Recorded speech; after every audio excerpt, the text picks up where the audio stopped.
Maligayang araw sa atin lahat. Ako si Adrian Janem Lambang. Ito ang aking daily devotion para sa akin doon. Nakabati po ito sa ginagawang video series ni Pastor Russell Ocampo na 365 Daily Devotions. At ang paksa na tatalakayin natin para sa araw na ito ay God will never leave us alone. Ang scripture mo po natin ay galing sa Hebrews chapter 13 verse 5.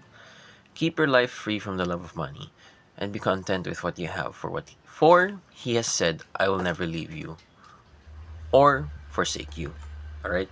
So, simulan natin mga katuturan natin sa araw na ito. So, mayroon tayong tatlong pinaka-main teaching sa araw na ito na una, true financial freedom is from the love of money. So, madalas, yun nangyayari pag naisip natin yung financial freedom, iniisip natin yung kakayahan o kakayanan na bumili ng kahit anong mga bagay, walang utang, yung nasusupply mo yung sarili mo sa lahat ng provisions, pati na rin yung nabibili mo yung mga gusto mo. So, magandang kotse, mga gadgets, kung ano man pa yan. That is true financial freedom. Tapos siguro nakakapag-vacation ka pa. No? So, that is the financial freedom that we think about, that we imagine. No? But, financial freedom is the freedom of the love of money. So, ano yung sabihin nito? At yung biblically, no, in the sense na naiintindihan ko, is that free from the love of money, being free from the slavery of money. No? So, yung nangyayari madalas kasi, bilang mga Kristiyano, bilang mga tao, in general, mga tao, na we become slaves to money, we become slaves to the material things in this world kasi kailangan talaga ng pera para bilhin yung mga bagay na yun. At sa ganun, umaasa tayo sa pera para bigyan tayo ng kasiyahan. Umaasa tayo sa pera para bigyan tayo ng peace of mind. Kumbaga, ito yung naging coping mechanism, ito yung nagiging bagay na nagbibigay sa atin ng kapayapaan, no? But we do not, but that is wrong in the sense na dapat yung nagbibigay sa atin ng kapayapaan, nagbibigay sa atin ng totoong kasiyahan ay ang Diyos lamang, no? You cannot find true happiness in money. So you can only find pleasure, no? Which moves us to our second topic. Contentment is the secret to true happiness, no? It is not money. So, yung mangyari sa money, siguro nagiging daan nga ito, no? Para sa kasiyahan, para sa binibigyan ng mabiyaya ng Panginoon sa iyo, no? Kasi kailangan mo yung pera mabuhay at in this world. But contentment is the secret of true happiness. Di sinasabi dito na kailangan mo ng zero lahat, no? But you must learn how to be content with what you have, which is definitely hard for most of us, no? What we need is not money, but happiness talaga. So, dito pa lang, masasabi natin, hindi mo kailangan ng pera. Kailangan mo yung kasiyahan. O, dahil, yung pera, nagiging instrumento para makamit mo yung kasiyahan na worldly. But, in truth, you need happiness that can only be taken, or not taken, rather, that you can only have within the presence of God, while walking with God, no? To be only had from God, no? So, no material thing can make us happy na kasing saya natin pagkasama natin ng Panginoon sa pagbinibiyayaan tayo ng Panginoon, no? Kaya dapat makita talaga natin na ang Diyos ay sapat, no? Ang Panginoon ay sapat sa buhay natin. God is enough and gives us more, no? He is enough and more, no? So, yung pinaka-importante dito is pwede ka na maging masaya in this world. You can be happy now, the current you. Sa kasalukuyan, pwede ka na maging masaya kung alam mo lang o kung alam mo ang mga bagay na material, bagay na makamundo ay hindi ito nagbibigay ng totoong kasiyahan sa buhay mo. At some point, malalaman mo rin yun, no? Kung nakuha mo lahat ng gusto mo, lahat ng luho mo, pero somehow pa rin you're still empty. Somehow pa rin wala ka pa rin purpose. Somehow pa rin nag-aaway pa rin yung pamilya mo. Kahit may pera ka na, kahit lahat ng bagay na nasa iyo, itong nagiging backup plan mo na, sige, kahit nag-aaway naman kami, meron naman akong lote dun sa kabila. Kahit nag-aaway naman kami, nasa akin naman yung 3 kotse ko. Like, mapupunta. Hindi yun nagiging totoong kasiyahan o kapayapaan, no? So, material things cannot make you happy, and that only God is the only one who can make you happy. And through His blessings and through whatever He gives, doon na dapat pa lang ang perspective natin ay sapat na.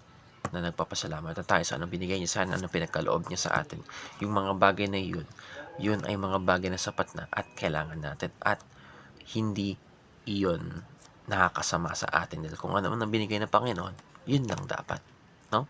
Which was our third topic. God promised to never leave you or forsake you. No? There is no certainty in life talaga. Lahat ng bagay na pinaplano natin, lahat ng bagay na naniniwala natin na mangyayari, lahat ng bagay na iniisip natin na mapapasa atin sa mundong ito ay hindi sigurado. No? Walang anumang bagay na ginawa natin. So, kahit anumang bagay talaga sa mundong ito, wala talaga tayong certainty. No? As much as you do, as much as you review, siguro natin, as much as you do anything, there is no absolute assurance na makukuha mo lahat ng gusto mo. Makukuha mo yung gusto mong grade, makukuha mo yung pinakagusto mong buhay, no? Kahit maplano mo yung lahat, magawa mo yung lahat. And the end of the day, the only insurance that we truly have in this life is the assurance, or God's assurance that He will never leave us or forsake us, no?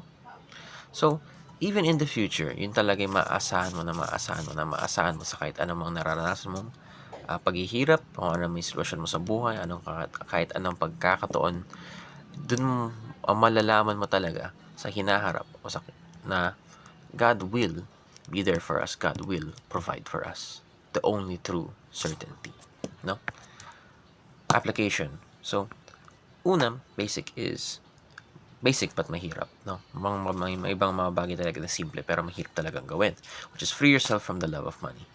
Freeing yourself from the love of money talaga is the important part na kailangan mo talagang ihiwalay yung paniniwala na ang pera at pag-ibig at kasiyahan, no? Madalas kasi nangyari is yung pag-ibig konektado sa kasiyahan. So, yung nangyari, pag minamahal mo yung pera, nagiging pinaka basehan mo, batayan mo kung magiging masaya ka o hindi, no? So, free yourself from the love of money. Yun talaga yung pinakauna. Sunod, embrace contentment and never let it go. It's hard to be content talaga minsan. But through the Bible, through the teachings of Christ, malalaman mo talaga madaming sa araw-araw nating buhay na kung ano yung binibigay sa atin, yun na ang sapat na. No? Live within God's provision. Live within your means, which is the next step, application. No? Live within God's provision, live within your means, na kung saan, kung ano man ang pinagkaloob sa Panginoon, kung ano ang binigay sa iyong biyaya ng Panginoon, yun na yun, no? Whatever God gives us, anong blessing, anong mga bagay man, anong mga tao sa buhay natin, no? We make do. We enjoy. Sapat na. No? Kasi sa nangyayari is, gusto pa natin syempre, mas madami pera. Syempre, gusto pa natin mas madaming kotse. Gusto natin mas madaming bahay, mas malaking lupa. Sa ganun, hindi natin kayang i-manage ang wealth. Let's be honest. We cannot manage wealth. People cannot manage wealth. Kasi madalas, nangyayari is, pag nakuha ka tayo ng hindi lahat ng bagay na sobra ay nakakatulong talaga. Or rather, ang sobra ay hindi talaga nakakatulong. Na, kung saan, if there's too much, we are unable to manage wealth. We are not good stewards of such things. At sa ganon, we end this on a note na we must become good stewards, no? Hayaan natin ang Panginoon na mabigay sa atin ng mga maliit na bagay para alagaan natin, pagkatiwala sa atin. At sa ganun, siya rin ang magbibigay ng oportunidad kung saan magiging mas malaki ang makukuha nating biyaya. Dahil kaya natin iyon, no? Siya na lang ang magbibigay sa atin ng panahon kung kailan ipagpapakatiwalaan sa atin ang mas malaking biyaya. So, yun lamang. Salamat pakikinig at mabuhay.